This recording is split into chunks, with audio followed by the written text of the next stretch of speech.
Some pyramids last forever, but alas, not the food pyramid. Joining us for this week's Smith Business Close-Up is Dr. Rebecca Ratner, Associate Professor of Marketing at the Robert H. Smith School of Business. Thank you so much for being with us.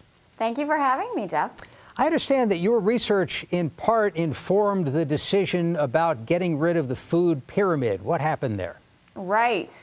There was an organization that was in charge with revamping the food pyramid, which I actually thought meant they were going to keep the food pyramid in some form and just change it a little bit.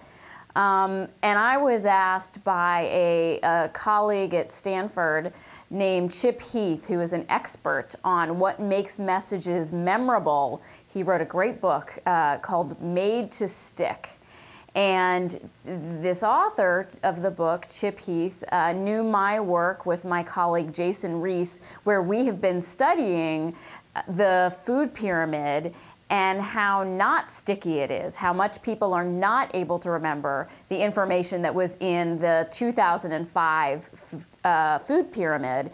And so we were testing that really complicated food pyramid from 2005 against a much simpler icon and guideline, which was this half a plate message. So it was saying to people, be sure to fill half of your plate with fruits and vegetables at every meal.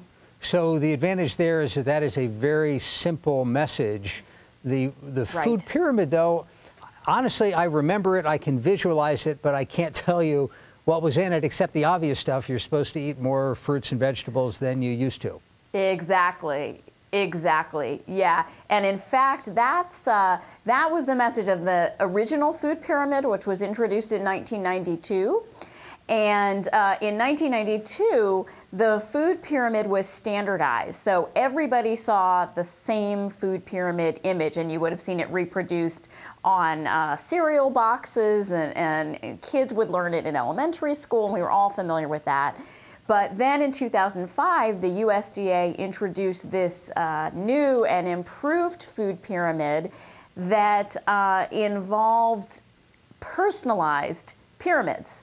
And the idea was that each individual consumer, in order to learn what that consumer's guideline was, needed to go to a computer, which of course we all have accessible if we want to use it for things like looking at nutrition guidelines. We had to go to a computer and go to this USDA website and insert various pieces of information. I think what you needed to give was your age, your gender, and how much exercise you get in a typical day.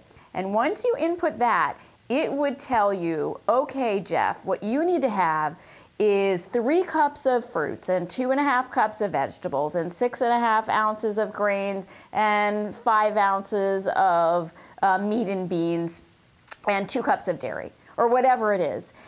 And so there was no way to game the system, so it told me I needed to have lots of donuts and French fries, I guess. Sadly, no. No, that would be a different sort of nutrition guideline, I'm afraid. Well, let me ask this. What's the overall marketing lesson here for people who have various marketing needs, whether it's nutritional guidelines or something else?